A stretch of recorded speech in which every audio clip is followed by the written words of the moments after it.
Hey guys, welcome to Rosie's Dessert Spot. Today we'll be creating this ice cream drip cake using cake pops. I have some muffins I picked up from the local grocery store.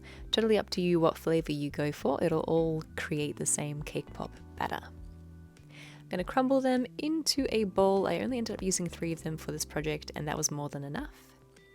Into this I'm adding buttercream and ganache that's been mixed together. You can use just buttercream and you can use just ganache. In fact, I probably recommend using ganache over buttercream. It's just a bit stronger and creates a firmer cake pop. But both will do. Mix it together and then use your hands to really knead it through until you create a uniform sort of mixture like this, that when you roll it in your hands it doesn't fall apart and it all sticks together. Pop that aside and then take some ice cream cones. If you can find mini ones, fantastic.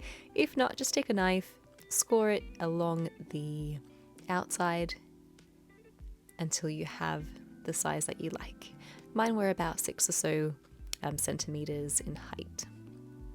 Line it up with the next one just to make sure that they're all going to be the same size, and then continue to cut them down.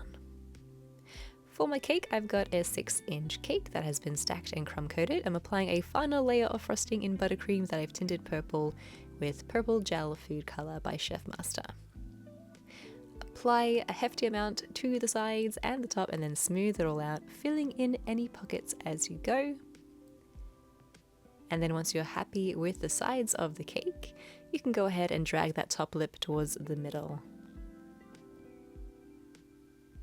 Before you pop your cake into the fridge to set, I recommend grabbing some sprinkles and just placing them at the base of your cake, pressing them in with your hand. If you have a extra wide cake board, it'll be very handy for this step. That way you can use your spatula to kind of travel underneath the sprinkles and press it back up into the cake. Once it's all covered, remove the excess and drop them back into a bowl. From here you can pop your cake into the fridge to set completely. I recommend leaving it in the fridge for about 20 minutes to half an hour. That gives us plenty of time to now prepare our cake pops. So I'm going to roll them out into bowls, and it depends on the size of your cones. You can kind of create one, stick it into the cone and see if you like the sizing of it, and then try to make the rest of them match.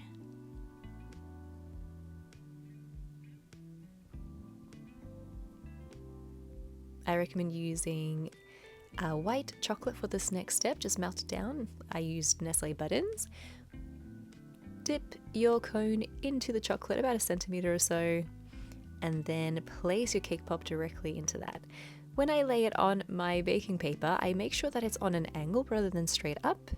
The way that it will dry is the way that you'll be positioning it on the cake. So if it was to be pointed straight up, that's how it would end up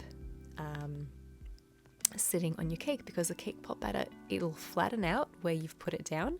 It'll continue to sink, and so you're kind of stuck with that position.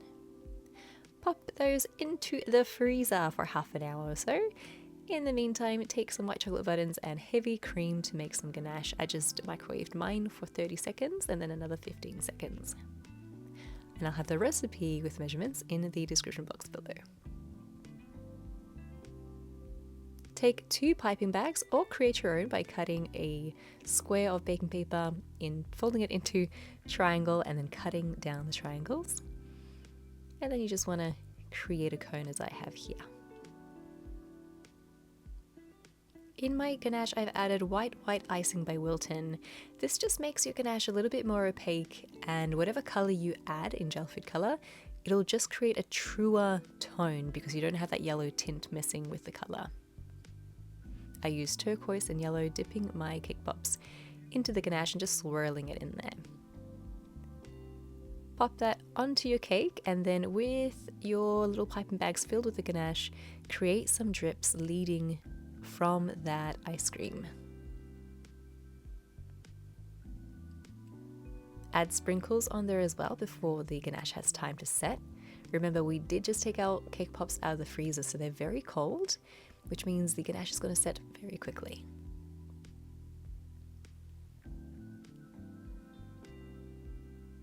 For my 6-inch cake, I managed to fit 4 of these ice cream cake pops onto the cake. And then I reserved the other 2 for the base of the cake board for extra interest. Here I've added some Maltesers that have been covered in edible gold dust, but you can add anything else like macarons or something colourful to match. And that's it. That is how you make a fun and easy ice cream drip cake.